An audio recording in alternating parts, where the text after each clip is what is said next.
بسم اللہ الرحمن الرحیم۔ صحیح بخاری حدیث نمبر 349۔ حضرت ابو ذر غفاری رضی اللہ تعالی عنہ سے مروی ہے،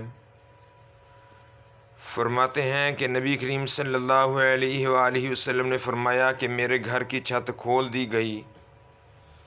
اس وقت میں مکہ میں تھا۔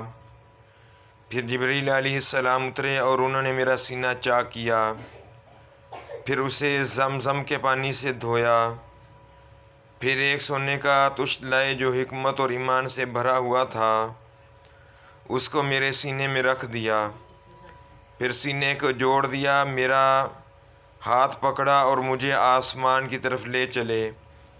جب میں پہلے آسمان پر پہنچا تو جبریل علیہ السلام نے آسمان کے دروغہ سے کہا کہ کھولو۔ اس نے پوچھا کہ آپ کون ہیں؟ جواب دیا کہ جبریل۔ پھر انہوں نے پوچھا کہ آپ کے ساتھ کوئی اور بھی ہے؟ جواب دیا ہاں، میرے ساتھ محمد صلی اللہ علیہ وآلہ وسلم ہیں۔ انہوں نے پوچھا کہ کیا ان کے بلانے کے لیے آپ کو بھیجا گیا تھا؟ کہا جی ہاں۔ پھر جب انہوں نے دروازہ کھولا تو ہم پہلے آسمان پر چڑھ گئے۔ وہاں ہم نے ایک شخص کو بیٹھے ہوئے دیکھا۔ ان کے داہنی طرف کچھ لوگوں کے جھنڈ تھے اور کچھ جھنڈ بائیں طرف تھے۔ جب وہ اپنی داہنی طرف دیکھتے تو مسکرا دیتے اور جب بائیں طرف دیکھتے تو روتے۔ انہوں نے مجھے دیکھ کر فرمایا کہ آؤ، اچھے آئے ہو، صالح نبی اور صالح بیٹے۔ میں نے جبریل علیہ السلام سے پوچھا یہ کون ہیں؟ انہوں نے کہا یہ آدم علیہ السلام ہیں، اور ان کے دائیں بائیں جو جھنڈ ہیں یہ ان کے بیٹوں کی روحیں ہیں۔ جو جھنڈ کے دائیں طرف ہیں وہ جنتی ہیں، اور جو بائیں طرف کے جھنڈ ہیں دوست کی روحیں ہیں۔ اس لیے جب وہ اپنے دائیں طرف دیکھتے تو خوشی سے مسکراتے اور جب بائیں طرف دیکھتے تو رنج سے روتے۔ پھر جبریل علیہ السلام نے مجھے لے کر دوسرے آسمان تک پہنچے اور اس کے دروغہ سے کہا کہ کھولو۔ اس آسمان کے دروغہ نے پہلے کی طرح پوچھا، پھر کھول دیا۔ انس نے کہا کہ ابو ذر غفاری رضی اللہ تعالی عنہ نے ذکر کیا کہ آپ صلی اللہ علیہ وآلہ وسلم یعنی نبی کریم صلی اللہ علیہ وسلم نے آسمان پر آدم، ادریس، موسیٰ، عیسیٰ اور ابراہیم علیہ السلام کو موجود پایا، اور ابو ذر نے ہر ایک کا ٹھکانہ نہیں بیان کیا، البتہ اتنا بتا دیا کہ نبی کریم صلی اللہ علیہ وآلہ وسلم نے آدم علیہ السلام کو پہلے آسمان پر پایا، ابراہیم علیہ السلام کو چھٹے آسمان پر۔ انس نے بیان کیا ہے کہ جب جبریل علیہ السلام نبی کریم صلی اللہ علیہ وآلہ وسلم کے ساتھ ادریس علیہ السلام پر گزرے تو انہوں نے فرمایا کہ آؤ، اچھے آئے ہو، صالح نبی اور صالح بھائی۔ میں نے پوچھا یہ کون ہیں؟ جواب دیا کہ ادریس علیہ السلام ہیں۔ پھر موسیٰ علیہ السلام تک پہنچا تو انہوں نے فرمایا کہ آؤ، اچھے آئے ہو، صالح نبی اور صالح بھائی۔ میں نے پوچھا یہ کون ہیں؟ جبریل علیہ السلام نے بتایا یہ موسیٰ علیہ السلام ہیں۔ پھر میں عیسیٰ علیہ السلام تک پہنچا، انہوں نے کہا آؤ، اچھے آئے ہو، صالح نبی اور صالح بھائی۔ میں نے پوچھا یہ کون ہیں؟ جبریل علیہ السلام نے بتایا یہ عیسیٰ علیہ السلام ہیں۔ پھر میں ابراہیم علیہ السلام تک پہنچا، انہوں نے فرمایا آؤ، اچھے آئے ہو، صالح نبی اور صالح بیٹے۔ میں نے پوچھا یہ کون ہیں؟ جبریل علیہ السلام نے بتایا یہ ابراہیم علیہ السلام ہیں۔ ابن شہاب نے کہا کہ مجھے ابو بکر بن حزم نے خبر دی کہ عبداللہ بن عباس اور ابو حتمہ انصاری کہا کرتے تھے کہ نبی کریم صلی اللہ علیہ وآلہ وسلم نے فرمایا، پھر مجھے جبریل علیہ السلام لے کر چڑھے۔ اب میں اس بلند مقام پر پہنچ گیا ہوں جہاں میں نے قلم کی آواز سنی۔ تو ابو ذر سے نقل کیا گیا کہ نبی کریم صلی اللہ علیہ وآلہ وسلم نے فرمایا، پس اللہ تعالیٰ نے میری امت پر 50 وقت کی نمازیں فرض کیں۔ میں یہ حکم لے کر واپس لوٹا۔ جب موسیٰ علیہ السلام تک پہنچا تو انہوں نے پوچھا کہ آپ کی امت پر اللہ نے کیا فرض کیا ہے؟ میں نے کہا 50 نمازیں فرض کی ہیں۔ انہوں نے فرمایا آپ واپس اپنے رب کے بارگاہ میں جائیے، کیونکہ آپ کی امت اتنی نمازوں کو ادا کرنے کی طاقت نہیں رکھتی۔ میں واپس بارگاہ رب العزت میں گیا تو اللہ رب العزت نے اس میں سے ایک حصہ کم کر دیا۔ پھر موسیٰ علیہ السلام کے پاس آیا اور کہا کہ ایک حصہ کم کر دیا گیا ہے۔ انہوں نے کہا کہ دوبارہ جائیے، کیونکہ آپ کی امت میں اس کی برداشت کی بھی طاقت نہیں ہے۔ پھر میں بارگاہ رب العزت میں حاضر ہوا، پھر ایک حصہ کم ہوا۔ جب موسیٰ علیہ السلام کے پاس پہنچا تو انہوں نے فرمایا کہ اپنے رب کی بارگاہ میں پھر جائیے، کیونکہ آپ کی امت اس کو بھی برداشت نہ کر سکے گی۔ پھر میں بار بار گیا۔ اللہ رب العزت نے فرمایا یہ نمازیں عمل میں 5 ہیں، ثواب میں 50 کے برابر ہیں، میری بات بدلی نہیں جاتی۔ اب میں موسیٰ علیہ السلام کے پاس آیا تو انہوں نے یہ کہا کہ اپنے رب کے پاس جائیے، لیکن میں نے کہا کہ مجھے اب اپنے رب سے شرم آتی ہے۔ پھر جبریل علیہ السلام مجھے سدرۃ المنتہا پر لے گئے، جس سے کئی طرح کے رنگوں نے ڈھانپ رکھا تھا، جن کے متعلق مجھے معلوم نہیں ہوا کہ وہ کیا ہے۔ اس کے بعد مجھے جنت میں لے جایا گیا۔ میں نے دیکھا کہ اس میں موتیوں کے ہار ہیں اور اس کی مٹی مشک کی سی ہے۔ صحیح بخاری حدیث نمبر 350۔ یہ روایت کی ہے عروہ بن زبیر نے۔ انہوں نے ام المؤمنین حضرت عائشہ رضی اللہ تعالی عنہا سے آپ نے فرمایا کہ اللہ تعالی نے پہلی نماز میں 2 رکعت فرض کی تھی، سفر میں بھی اور اقامت کی حالت میں بھی۔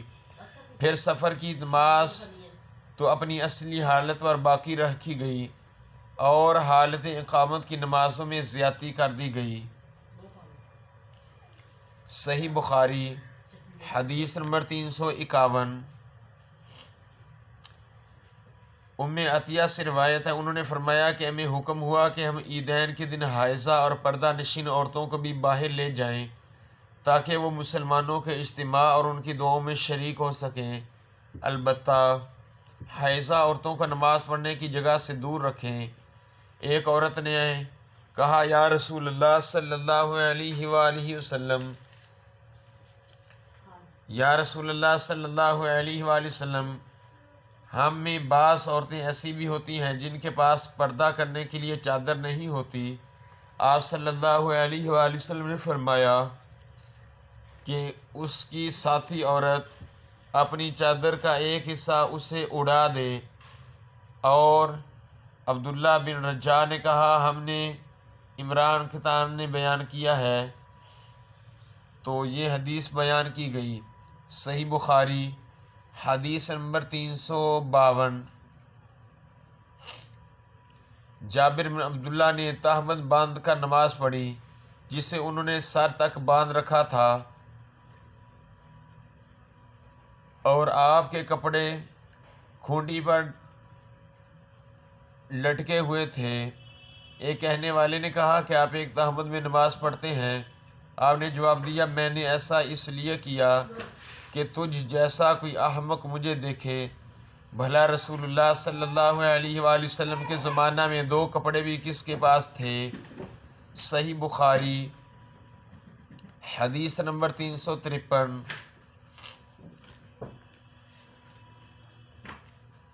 محمد بن منکدر سے روایت ہے، انہوں نے کہا کہ میں نے جابر کو ایک کپڑے میں نماز پڑھتے دیکھا۔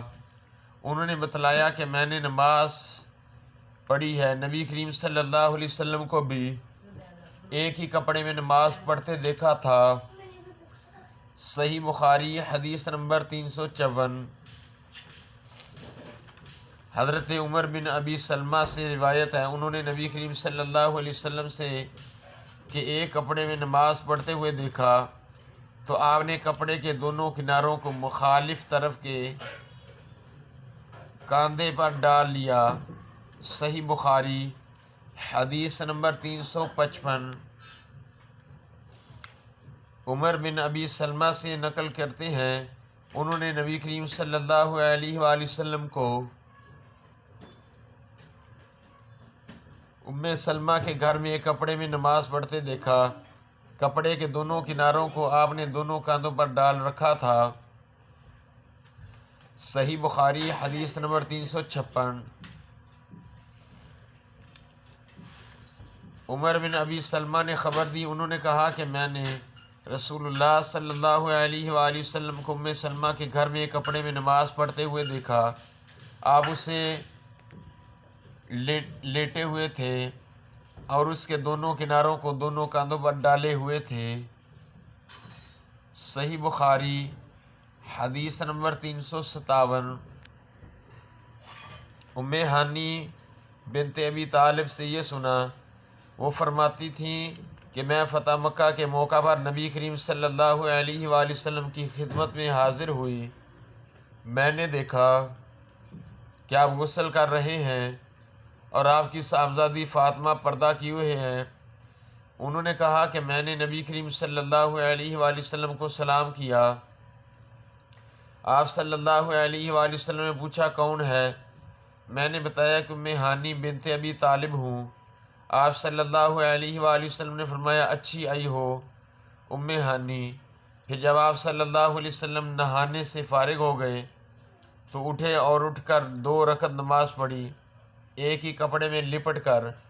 جب آپ صلی اللہ علیہ وآلہ وسلم نماز پڑھ چکے تو میں نے عرض کی کہ یا رسول اللہ صلی اللہ علیہ وآلہ وسلم، میری ماں کے بیٹے اس کا دعویٰ ہے کہ وہ ایک شخص کو ضرور قتل کرے گا، حالانکہ میں نے اسے پناہ دے رکھی ہے، یہ میرے خاوند کا فلاں بیٹا ہے۔ رسول اللہ صلی اللہ علیہ وآلہ وسلم نے فرمایا کہ ام ہانی جسے تم نے پناہ دی ہے ہم نے بھی اسے پناہ دی۔ ام ہانی نے کہا یہ نماز چاشت کی نماز تھی۔ صحیح بخاری حدیث نمبر 358۔ حضرت ابو ہریرہ رضی اللہ تعالیٰ عنہ روایت فرماتے ہیں کہ ایک پوچھنے والے نے رسول اللہ صلی اللہ علیہ وآلہ وسلم سے ایک کپڑے میں نماز کے متعلق پوچھا تو آپ صلی اللہ علیہ وآلہ وسلم نے فرمایا کچھ برا نہیں، بھلا کیا تم سب میں ہر شخص کے پاس 2 کپڑے ہیں۔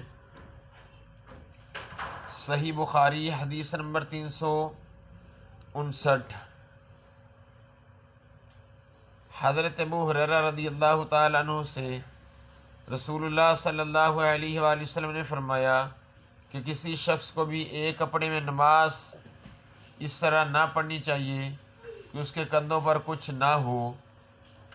صحیح بخاری حدیث نمبر 360۔ حضرت ابو ہریرہ رضی اللہ تعالیٰ عنہ سے اکرمہ نے سنا، وہ فرماتے تھے کہ میں اس کی گواہی دیتا ہوں کہ رسول اللہ صلی اللہ علیہ وآلہ وسلم کو میں نے یہ ارشاد فرماتے سنا تھا کہ جو شخص اپنے کپڑے میں نماز پڑھے اسے کپڑے کے دونوں کناروں کو اس کے مخالف سمت کے کندھے پر ڈال لینا چاہیے۔